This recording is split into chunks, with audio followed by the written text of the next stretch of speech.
सभी किसान भाइयों को मेरा नमस्कार।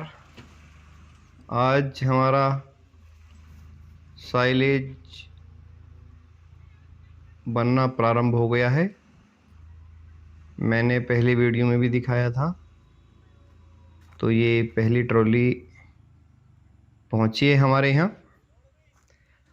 और अगर आप साइलेज बनाने की विधि जानना चाहते हैं कैसे बनता है, तो इसको पूरी वीडियो को ध्यानपूर्वक देखें और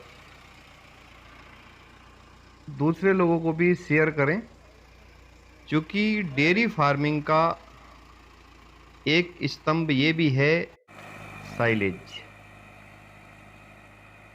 साइलेज के बिना कमर्शियल डेयरी फार्मिंग की कल्पना नहीं की जा सकती है। इसके लिए सर्वप्रथम तो हमें खेत में जाकर के देखना चाहिए मक्का की क्वालिटी। फिर हमें एक अच्छा पिट तैयार करना चाहिए, जैसा कि हमने ये किया है। कुछ लोग जो हैं, हमने भी पहले बना रखे थे, कुछ क्या जमीन में गड्ढा खोद के इधर हमारे साइड में बना हुआ है ये, लेकिन वो ठीक नहीं है। उसमें बरसात में जो है समस्या आती है। जब बरसात बरसती है तो पानी भर जाता है, फिर तिरपाल डालो ये वो। तो हमने एक पिट ये जो जमीन का लेवल है उससे भी 5-6 इंच ऊंचा करके बनाया है, और दोनों तरफ से इस पे दीवार की गई है। ये ट्रायल है। आने वाले वर्षों में दूसरे पिट भी इसी मॉडल पे तैयार किए जाएंगे। और जब हम पिट के अंदर जो मक्का की हमारी कुट्टी आती है उसको डाल रहे होते हैं, तो वो पूरे पिट में एक समान होनी चाहिए। एक समान मतलब ऊंची नीची ना हो, और आगे से पीछे तक लेवल लेके हमें चलना होता है। केवल जो सबसे आगे का हिस्सा होता है वही थोड़ा जो है डाउन रहता है, क्योंकि वहाँ पे हमें ट्रॉली लगानी पड़ती है, ट्रैक्टर उतारना ही पड़ता है कई बार। और अच्छी क्वालिटी हमारे साइलेज की तभी बन सकती है तब हम उस पे निरंतर ट्रैक्टर चला के या जेसीबी चला के उसको प्रेस करते रहें। अगर हम कुट्टी पर दबाव नहीं डालेंगे तो उसमें अगर बीच में ऑक्सीजन रुक जाती है तो वो उतनी ही साइलेज की क्वालिटी डाउन जाती है। इसलिए हम ये ना सोचे कि अब ट्रॉली नहीं है तो वो हमने लेवल करके छोड़ दिया। नहीं, जब तक हमारे ट्रैक्टर के टायर कुट्टी में अंदर धंस रहे हैं तो समझो कि उसे और प्रेस करने की आवश्यकता है। आप देख सकते हैं इस समय बिल्कुल मामूली सा ट्रैक्टर का टायर बैठ रहा है, इतना प्रेस इसको किया जा चुका है, ये देखिए। उसके बावजूद भी हम ट्रैक्टर रोक नहीं रहे हैं। ये आप देख रहे होंगे ट्रैक्टर चल के गया है, लेकिन जैसे हम एक रोड पे चलाते हैं उतना ही निशान इस पे बना है, मामूली सा बैठा है। और ये ट्रैक्टर बैक में हम जो लेवलर नीचे करके चला रहे हैं, तो साइडों में पुट्टी भेजने के लिए ये सबसे बेस्ट तरीका होता है, क्योंकि आगे को अगर हम खींचते हैं तो ट्रैक्टर जहाँ तक जाता है वहाँ तक फिर पुट्टी नहीं पहुँच पाती है। और पीछे ये हमने वजन बढ़ाने के लिए इस पे रखा हुआ है कि जितना वजन ज़्यादा रहेगा उतना ही ज़्यादा अच्छे से ये प्रेस होगा। तो ये साइलेज बनाने की विधि है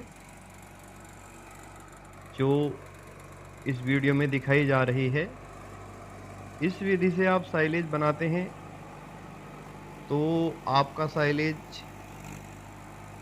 जो बनेगा उसकी जो क्वालिटी होगी वो बिल्कुल एक नंबर की होगी। जैसा कि बेलर के द्वारा बनाया जाता है, जो पैकेट वाला साइलेज आता है उसमें निकलता है, उससे भी बेस्ट क्वालिटी इस पिट की। आप देखिए कुट्टी जो है बिल्कुल बढ़िया कट के आ रही है। और ये अभी ट्रॉली हटी है, तो ट्रॉली हटती है तो इधर चूंकि ट्रैक्टर नहीं चल पाता है, अब इधर से जो है ट्रैक्टर का जो है हमने साइड चेंज कर दी है। और गर्मी बहुत ज़्यादा है, इतनी गर्मी। और लगभग दोपहर के 2 बजे हुए हैं, एक और ट्रॉली हमारी आके खड़ी हो गई है। तो इसको प्रेस किया जा रहा है, चूँकि इधर ट्रॉली लगी हुई थी तो ये इधर से बिल्कुल आप देख रहे होंगे कि जहाँ पे ट्रैक्टर का टायर जा रहा है वहाँ कितनी नीचे बैठ रही है ये, और बीच में से ऊँची है साइडें भी, तो ये सारी बिल्कुल इसी के लेवल में की जाएगी, तभी जो है दूसरी ट्रॉली लग पाएगी। क्योंकि हम तब तक नहीं लगाएँगे, तब तक हम इसको बिल्कुल प्रेस नहीं कर देंगे। अगर हम ऐसे ही उतार के डालते रहेंगे तो हमारा साइलेज किसी काम का नहीं रहेगा, सब बेकार हो जाएगा। मुख्य जो इसमें बात है वो यही है कि जो कुट्टी कट के आ रही है, वो ट्रैक्टर के द्वारा पूरी प्रेस हो जानी चाहिए, उसमें से हवा निकल जानी चाहिए, तभी एक अच्छी क्वालिटी का साइलेज हम ले सकते हैं। अब देखिए ये ट्रैक्टर एकदम नीचे धंसता जा रहा है, क्योंकि यहाँ अभी पूरा नीचे प्रेस नहीं हुआ है। तो इसमें भैया अगर ट्रैक्टर, चूँकि कुट्टी एकदम बाहर आने लगती है, ट्रैक्टर फँस जाए तो फिर निकलना ही मुश्किल पड़ता है, दूसरे ट्रैक्टर से खींच के निकालना पड़ता है। इसलिए अगर हमें लग रहा है कि टायर नीचे जा रहे हैं, तो हमें ट्रैक्टर को रोक देना चाहिए, आगे-पीछे करके तब ट्रैक्टर चलाना चाहिए। पहले जब हमने 2020 से साइलेज बनाना शुरू किया था, तो कई बार हमारे भी ट्रैक्टर फँस जाता था, फिर दूसरे ट्रैक्टर से निकालते थे। लेकिन अब हमें ये जानकारी हो गई है कि ट्रैक्टर अगर नहीं चल पा रहा है तो उसको रोक दीजिए और पीछे करिए, और जहाँ पे ट्रैक्टर के टायर है वहाँ पे कुट्टी डाल करके तभी ट्रैक्टर चलाइए, वरना बहुत समय इसमें खराब हो जाता है। तो इसके लिए ज़्यादा कुछ नहीं है, बस यही है कि मक्का की क्वालिटी अच्छी हो, भुट्टा ना ज़्यादा पका हो ना कच्चा हो, हाथ से अगर हम दबा लें दाना तो वो फूट जाए, और कीड़ा लगा हुआ ना हो मक्का में, ये देखना होता है। दूसरा, हमारे पास जब ये कुट्टी कट के आ रही है तो इसको प्रेस करना होता है।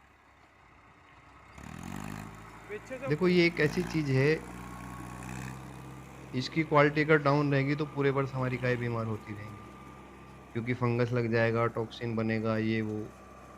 इसलिए हमें साइलेज को सुरक्षित रखने के लिए थोड़ी मेहनत कर लेनी चाहिए। अब ये जो हमारी जितनी बाउंड्री थी लगभग 4 फीट की, उससे भी 1 फीट ऊपर पहुंच गया है। यहाँ से आगे को ट्रैक्टर को भी बड़ी सावधानी पूर्वक चलाना होता है, क्योंकि साइडों में जब हम प्रेस करते हैं तो अगर ज़रा सा भी बाहर गया तो ट्रैक्टर एकदम फिसलने का डर रहता है, क्योंकि कुट्टी एकदम फिसलती चली जाती है। इसके लिए हमें एक चीज़ का ध्यान रखना है हमेशा, हमारा जो पिट है, ये देखिए, उसकी जो साइडें हैं वो बीच से ऊँची होनी चाहिए। जैसे आप देख रहे होंगे इसमें साइडें ऊँची हैं, तो हमारे ट्रैक्टर चलते समय उसका जो लेवल रहेगा वो अंदर की साइड को रहेगा, तो बाहर को फिसलेगा नहीं। अगर हमने बीच ऊँचा कर दिया और साइडें डाउन कर दी, तो ट्रैक्टर फिसलने के चांस ज़्यादा रहते हैं। तो हमें इस चीज़ का भी ध्यान रखना है। अब काफ़ी ऊँचाई हो गई है, ये जो बाउंड्री हमारी 4 फुट की थी उससे भी लगभग 3 फुट ऊपर पहुँच गया है, और यहाँ पे जो एक्सपर्ट ड्राइवर हो उसी को ड्राइव करनी चाहिए, क्योंकि भई सेफ्टी सबसे पहले है, और सेफ्टी को ध्यान में रखते हुए ही कार्य करना है। आप देख रहे हैं ट्रैक्टर बिल्कुल अंदर की साइड को झुक के चल रहा है, ना कि बाहर को। तो ये एक पॉइंट है, जब भी हम साइलेज बनाएँ तो हम बाहर के जो हमारे कॉर्नर हैं उनको अंदर से लगभग 4 से 6 इंच ऊँचा रखें। देखिए आप देख रहे होंगे दोनों साइडें बाहर वाली ऊँची हैं और अंदर का हिस्सा डाउन है। तो इससे क्या है, हमारा ट्रैक्टर सही चलता है, उसका फिसलने का जो चांस है वो बिल्कुल ज़ीरो हो जाता है।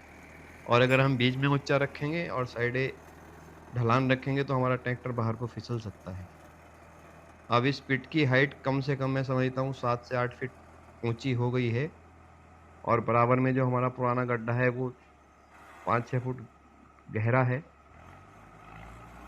तो हम अगर इस चीज को देखते हैं,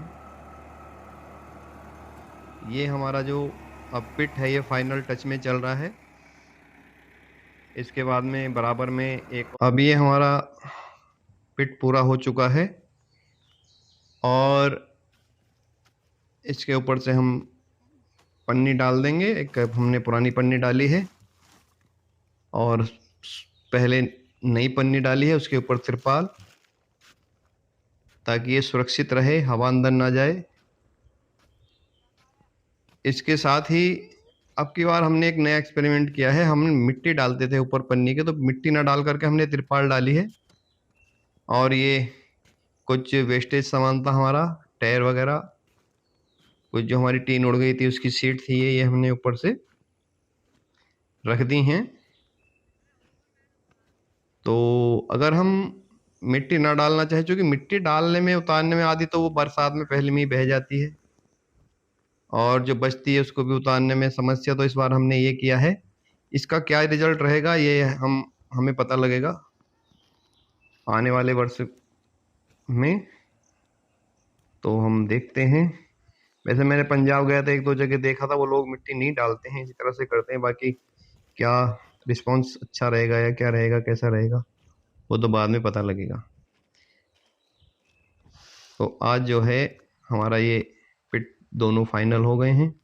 एक ये है और दूसरा हमारा जो पुराना पिट है वो ये है, जो हम अंदर गड्ढा भी खुदा हुआ है। तो सभी किसान भाई जो भी अगर साइलेज बनाना चाहते हैं तो इस तरह से साइलेज अगर बनाते हैं तो बहुत ही उच्च क्वालिटी का आपका साइलेज बनेगा और आपकी गाय पूरे वर्ष मज़े से खाएंगी। सभी किसान भाइयों को मेरा नमस्कार। जय हिंद, जय भारत।